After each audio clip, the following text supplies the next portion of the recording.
Welcome to the Practice Podcast, a show created by lawyers to help lawyers in life and business without all the complicated lawyer language. Let's welcome Bast Amron founders and your hosts, Jeff Bast and Brett Amron.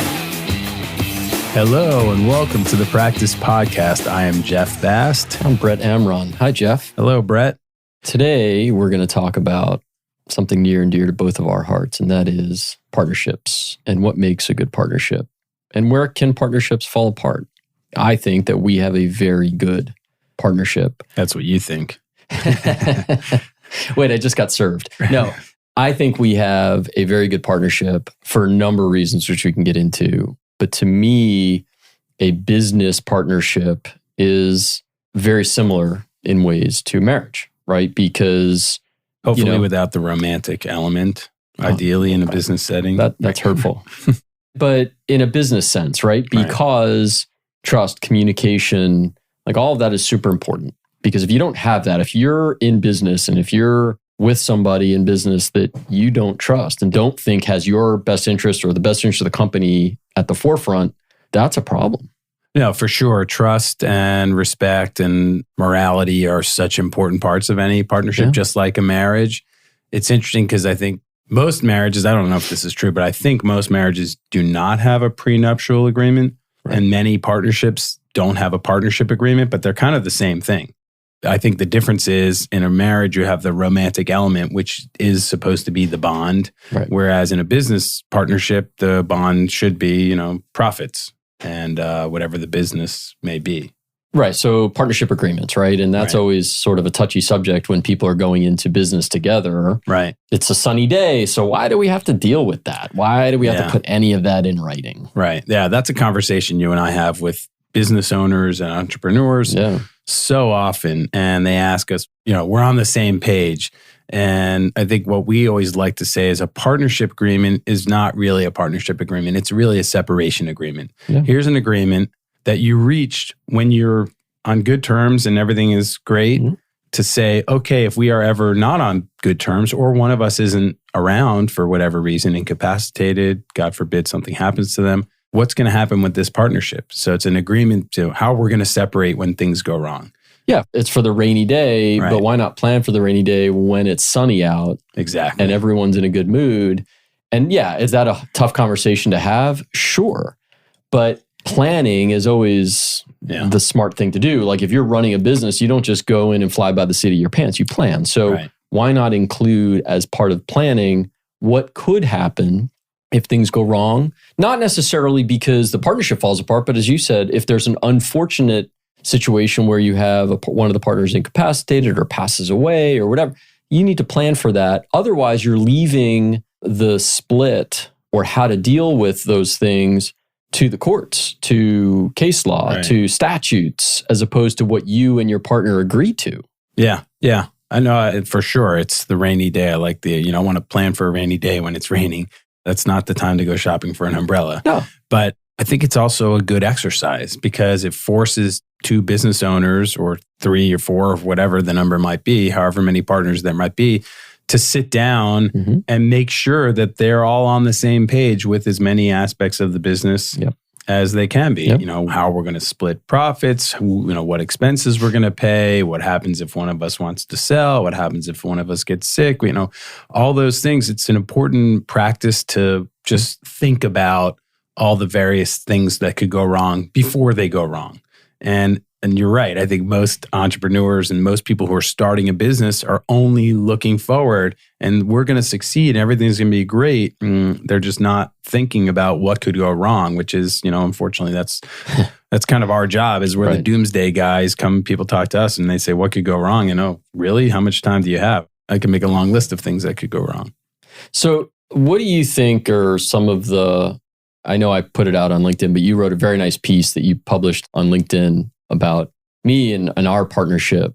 And I could not agree more. I mean, there's never been a day during the time of our partnership where I ever thought that you didn't have the best interest of the firm or me in mind. And I never have any issue of trust or anything like that. And so respect and I know where you stand. I know your integrity and all of that. And I think you feel the same way. But what I put pen to paper. You did. If I know. I did in writing. That would be great. I will write that down in calligraphy and frame it for you. But what do you think are some of the sort of the keys to, really a good partnership? Yeah, I mean, so we've talked about some of them already. Trust, obviously, is the foundation. To me, if you don't have trust, there's really is no partnership, because it's built upon trust. If I can't trust my partner, whatever the split might be, 50-50, 60-40, 30-70, if you can't trust that partner is going to do the right things and act with integrity, then you got nothing. You shouldn't be in business. So if you're a business owner out there and you're listening to this and you don't trust your partner, you need to get out of that partnership or do something different. Right. So trust is the key. We've talked about respect. I do think having a written agreement does give everybody some comfort so that you don't have to worry about, what happens. But obviously there's got to be some agreement on the key terms going in. What's going to be the split? How are we going to make distributions? How often? What expenses should we pay or should we not pay?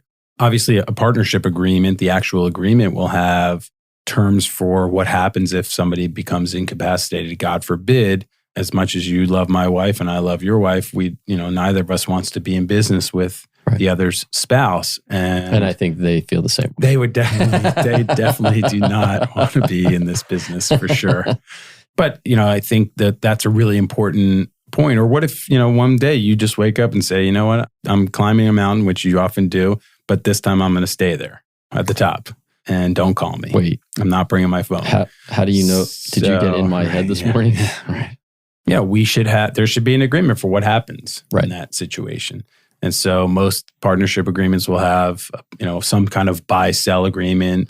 If something happens to you, God forbid, a lot of partnerships will have insurance to underwrite what happens if one person passes. Then there's an insurance policy available that will pay that person's spouse for their partnership interest. Right. God forbid that anyone should ever be faced with that, but it happens. It happens all the time. Right.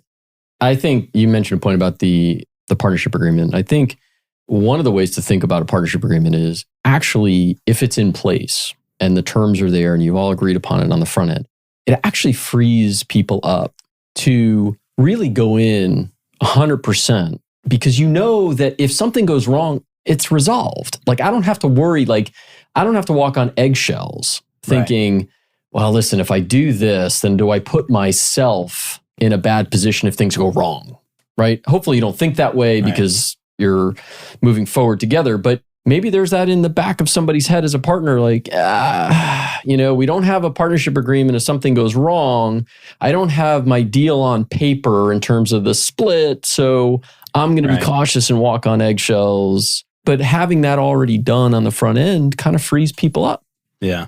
Yeah, for sure. And it gives you security.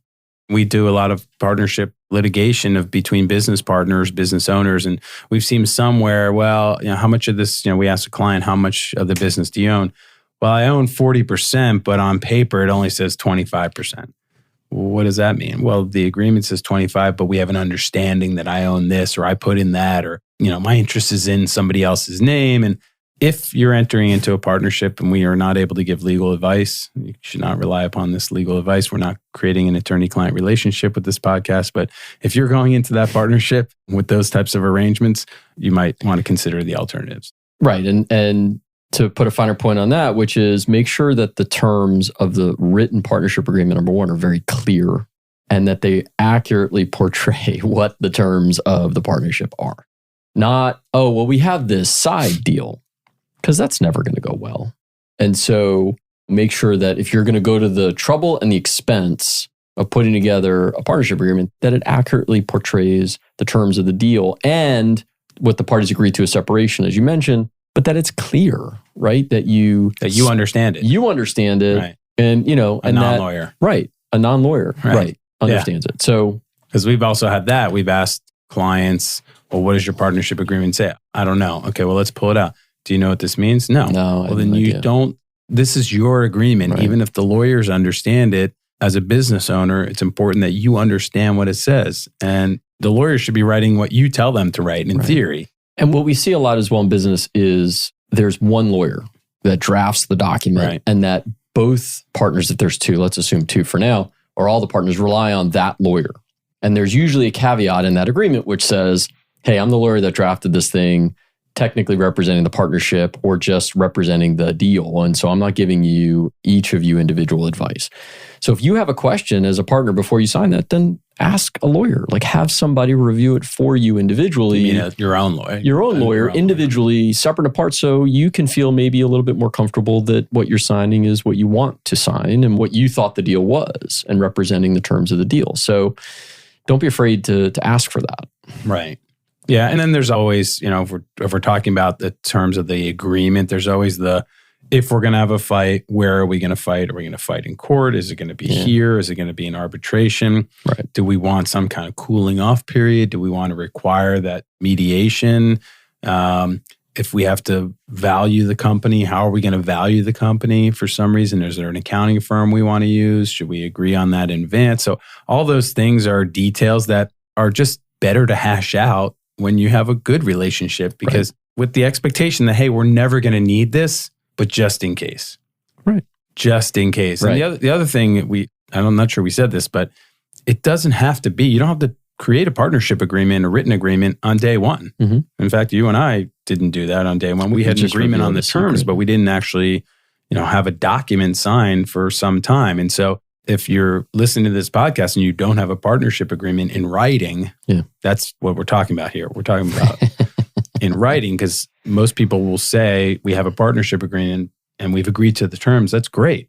Put it in writing. Yeah. Just put it in writing. Memories fade. People change. They get sick. Things happen. But it doesn't matter if the partnership could be around or the business could be around for 10 years and you could still have put an agreement in place. Yeah. And you have to be mindful, of course, depending on where your business is located, of, particular laws in states and what you can or cannot agree to. I mean, there may be limitations on that. And that's why, you need to go to a good lawyer to help you draft it and make sure that whatever you're agreeing to is within the bounds of whatever jurisdiction you're in. And enforceable. Correct. And I also think it's a good idea that if you do have a partnership agreement, to dust it off every once in a while. You don't have to do it every month or every year even. And maybe it's a good practice to look at it every year, but dust it off every once in a while. Yep. And just take a look and see, hey, are we following this? And if we're not, that's fine, but maybe you want to modify it to... Right, or maybe the business has changed and maybe there's things that require some modification to it. And so you can amend or supplement or whatever it is. Moving a little bit past partnership agreements, and one of the things I thought about in terms of making sure that you have a good and robust partnership is honesty, right? And it's not necessarily just honesty with your partner, but honesty with yourself, right? Because each partner will have a role in the business. And in my view, and I think you agree, in order to be truly successful in business, partners bring their own strengths to the business.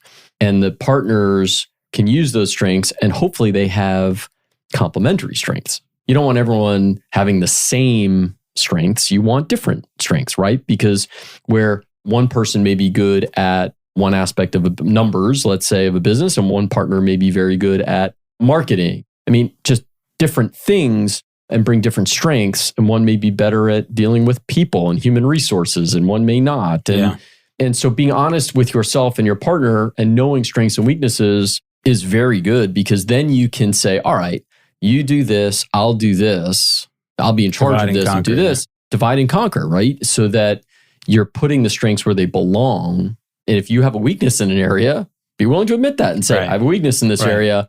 You have a strength, you handle that. Or you just don't like doing something. Well, some things that are just... That's a mental weakness. Distasteful.